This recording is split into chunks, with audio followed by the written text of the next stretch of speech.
Bonjour, mon nom est Jeanne Lavoie. On est rendu à notre troisième émission. Alors, je suis présidente du regroupement des jardiniers écologiques de la péninsule acadienne. Ce regroupement, c'est des gens qui s'abonnent une fois par année. On a un site web qui est fermé au groupe. Et à chaque mois, on fait des rencontres en région Caraquette, Tracadie, Lamec, Chipagan et Paquetteville. À chaque mois, quand c'est possible, on fait des rencontres avec les membres, puis les non-membres aussi sont invités à venir au regroupement à chaque année.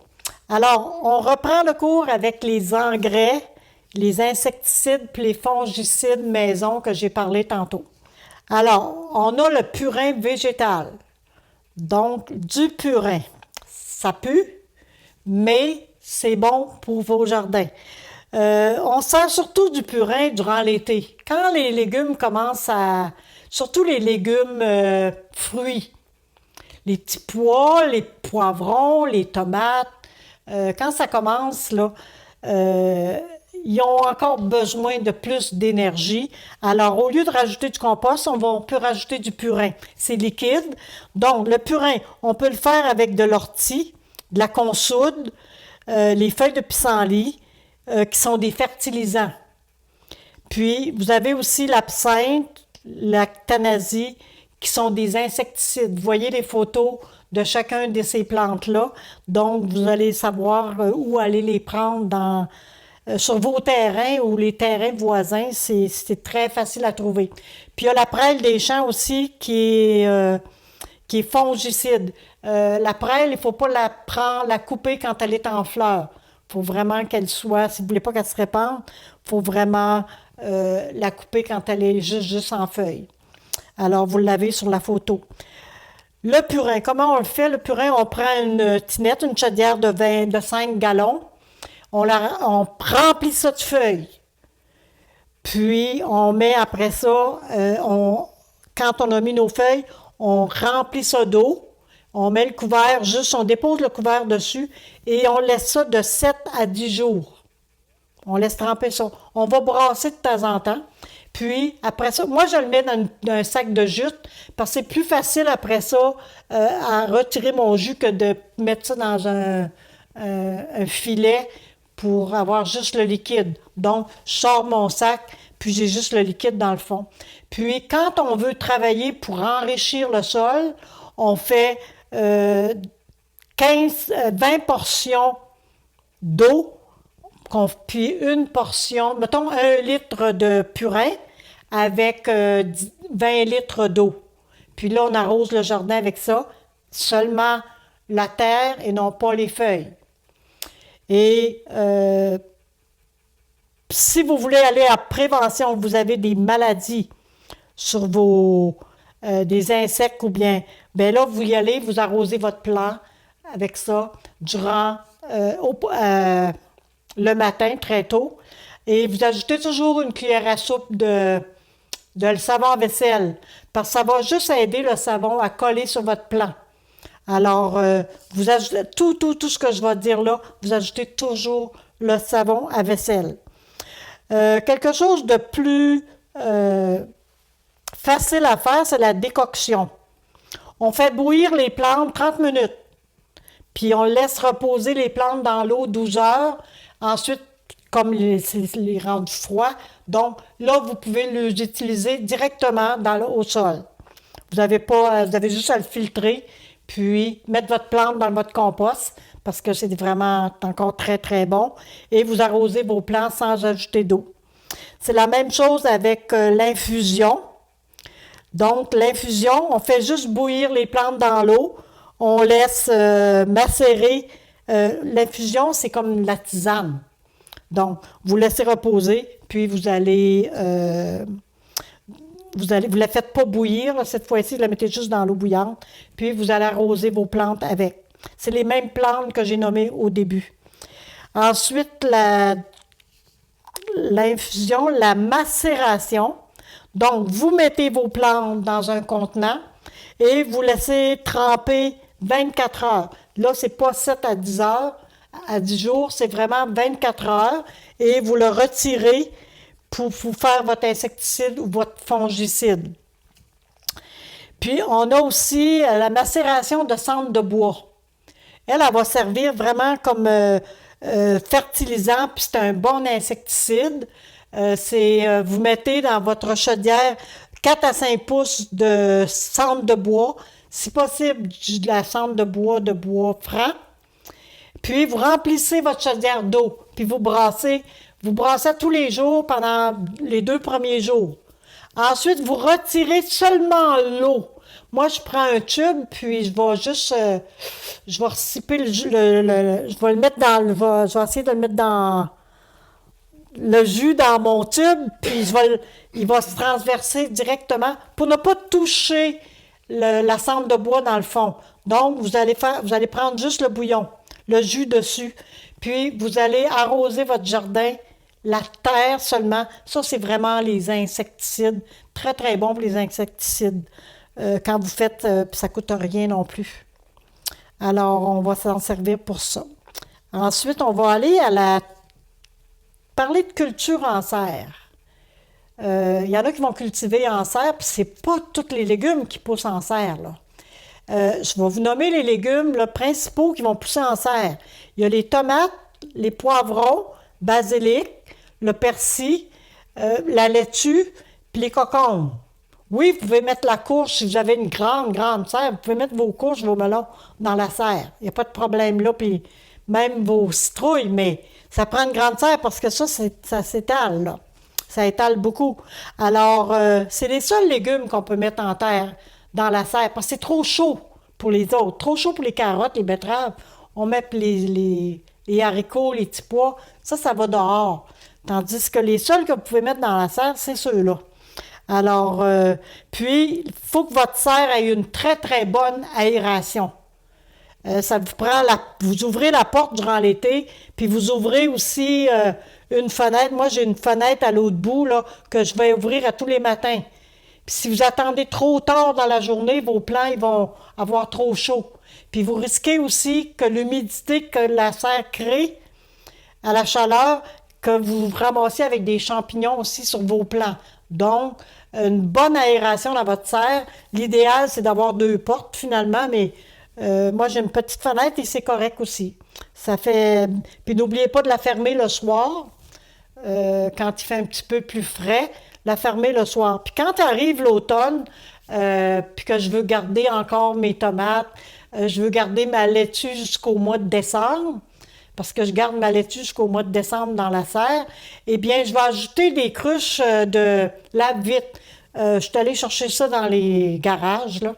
Puis je les peinture en noir, je mets de l'eau dedans, puis je les mets tout le tour de mes plants pour, les autres, durant la journée, quand il fait soleil, l'eau vient chaude et elle va réchauffer ma terre. Donc, j'ai pas besoin de chauffage électrique dans ma serre.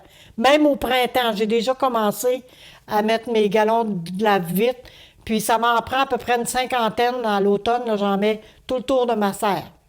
Et ça va réchauffer ma serre. Alors, ça, c'est la culture en serre. Puis, si vous êtes capable d'avoir double plastique, c'est encore mieux. Moi, c'est ce que je vais faire à l'automne. Je vais ajouter un plastique à l'intérieur pour la garder. Et en serre, c'est pas la même sorte de culture. Vous allez dire, on met toujours les tomates à la même place. Oui, on met toujours les poivrons à la même place. Et c'est pour ça qu'il faut ajouter un bon 4 pouces de compost à chaque année. Ça vous prend beaucoup de compost dans la serre et des fois, vous êtes obligé d'enlever une couche de terre au début du printemps pour rajouter votre compost. Allez pas creuser avec la pelle. Vous enlevez la première partie puis vous ajoutez du compost à la place. Alors, c'est ainsi que l'on fait la culture en serre. Là, je vais parler de la transplantation à l'extérieur. Ça, c'est bien important de la façon dont vous allez transplanter vos plants. Premièrement, vous allez choisir vos plants les plus solides. Les petits fouettes de tomates, là, ça ne sera pas fort dans le jardin. Ça va lui prendre un tuteur, puis peut-être mieux d'aller vous en chercher d'autres. Si vous n'avez parti et que c'est trop mince, là, allez vous en chercher d'autres. Moi, je vais choisir des beaux plants de tomates les plus belles.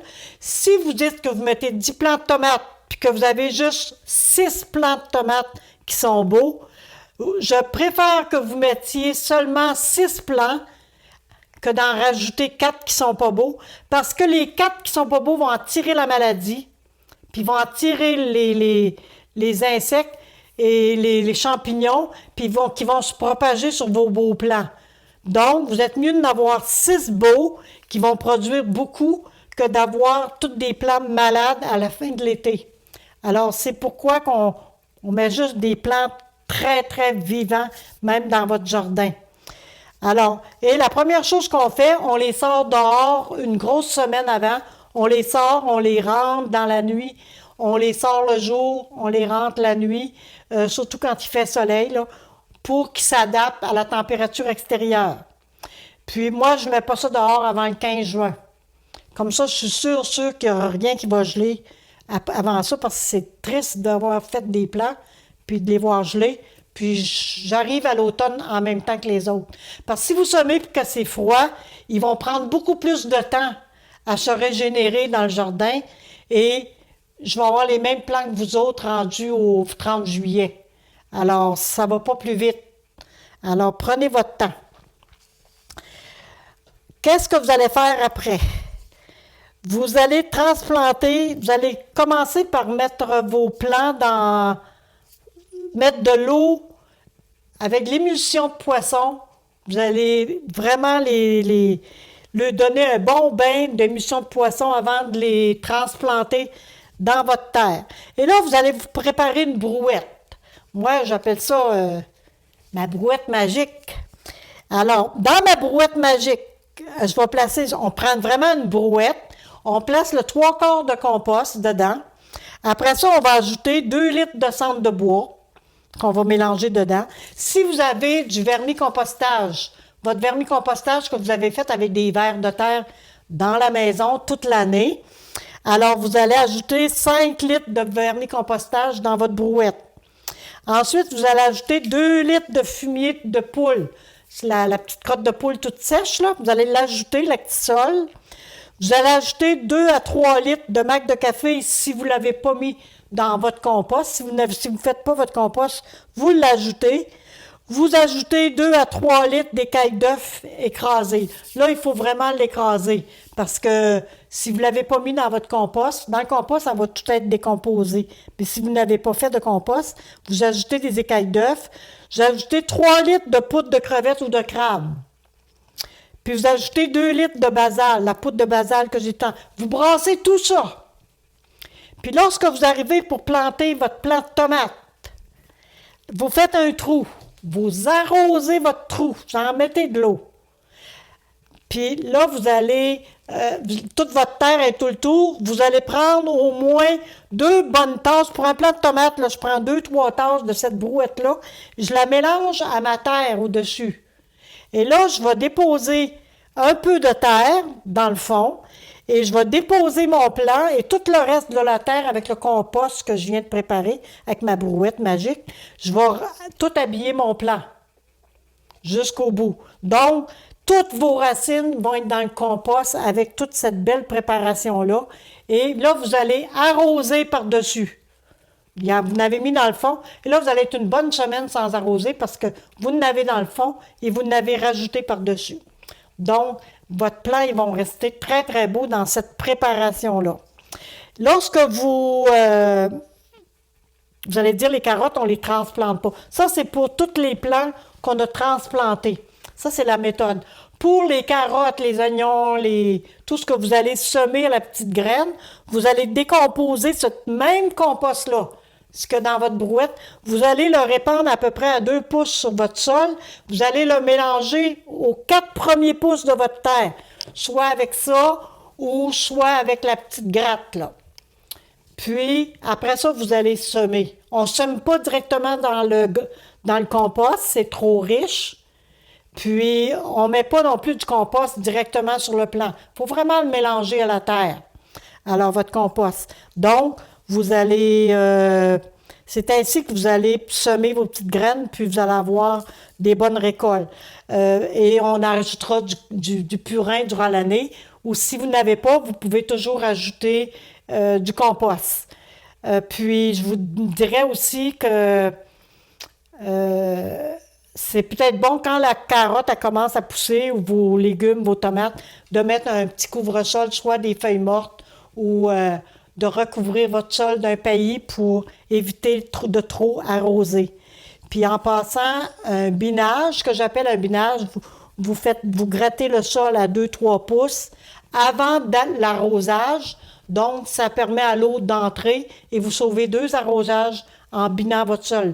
Puis c'est pas très très dur. Vous faites ça comme ça dans vos rangs de carottes, là. Moi, je fais juste ça. Ça va vite faire ça. Et vous sauvez de la mauvaise herbe aussi si vous avez. Et vous sauvez aussi en eau d'arrosage. Vous arrosez beaucoup moins. Alors, je vais vous présenter euh, certains légumes qui demandent un petit peu plus. Comme la culture de choux, de brocolis, de chou-fleur. Nous, on met un filet par-dessus. Un mince, un filet assez épais sur des tubes de. Ça peut être du tuyau à plomberie. On appelle ça du carlon. Puis, on étend notre filet dessus, comme vous le voyez sur la photo, et on sème directement, on met notre plant, on met tout de suite notre filet par-dessus et on laisse là tout l'été. On ne l'enlève pas de l'été. Ainsi, vous allez avoir des très, très beaux choux. Pas de petit verre, rien dedans, pas de feuilles trouées. C'est vraiment beau. Regardez les photos, c'est super beau. Ensuite, vous avez la méthode du poireau. Le poireau, vous avez votre sol ici. Il faut vraiment, vous allez voir sur la photo, comme sur la photo, on a fait une butte, puis on a planté beaucoup plus loin dans la terre. Et à chaque fois que quand le plant lève, on rajoute de la terre. C'est comme ça que vous allez avoir un poireau blanc. Le blanc de votre poireau, c'est en recouvrant la terre. Les petits pois et les cocombes, ben, on les met sur un support. Comme ça, vous sauvez beaucoup d'espace. Les fraises, les framboises, il faut placer des supports si vous ne voulez pas que le vent les transporte puis les fasse casser vos branches. Puis la fraise, rendue à l'automne, vous la coupez complètement au sol pour laisser le nouveau plant pousser.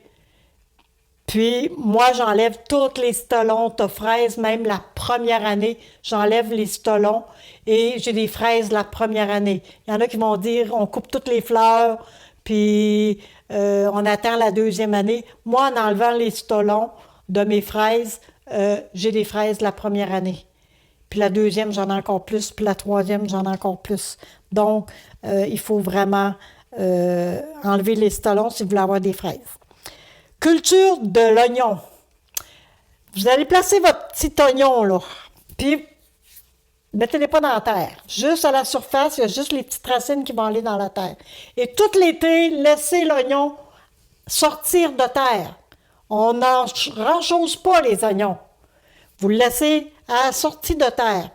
Puis ceux qui font des herbes fines, des herbes salées, vous coupez les tiges autour, mais pas toutes couper la tige d'un oignon, car l'eau va rentrer dans ces tiges-là, puis vont faire pourrir votre oignon.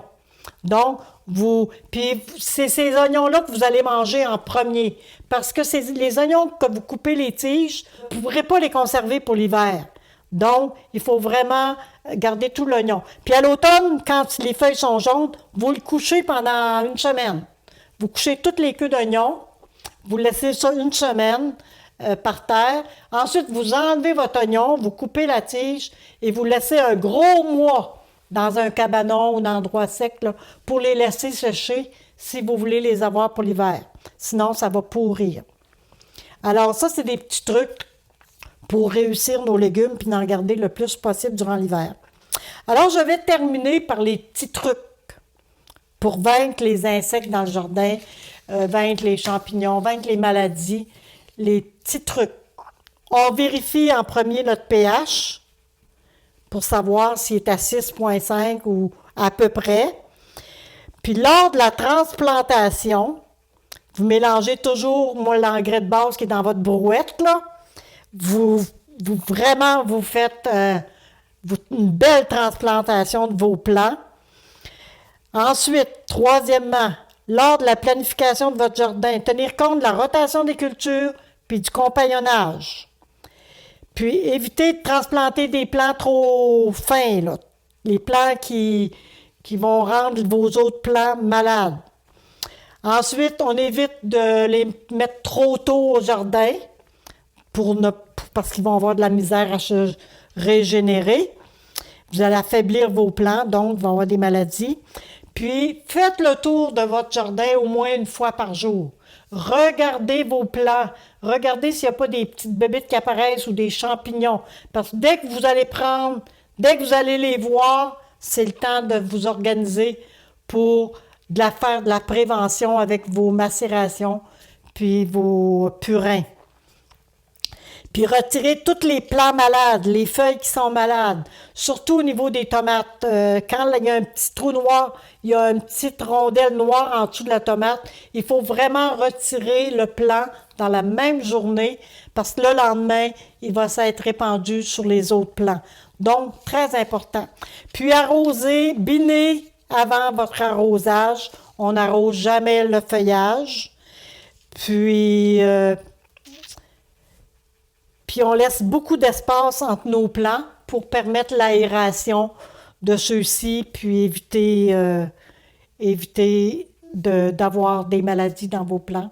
Alors, je termine ainsi et je vous souhaite un bon jardinage 2020. Prenez le temps, puis amenez les enfants à aimer le jardin. Puis ce que je conseille avec les enfants, c'est pourquoi ne pas leur faire un petit carré de jardin juste pour eux autres. Que chaque enfant ait son petit coin de jardin, ses petites fèves, son petit plant de tomates, puis ses petites carottes. Puis même, vous pouvez leur faire dessiner sur un bâton de popsicle la petite carotte, puis aller planter le petit bâton pour dire ça va être mon petit rang de carottes, ça va être mes petites fèves. Puis on peut faire un beau bricolage avec ça, puis apprendre à jardiner pour plus tard. Merci beaucoup.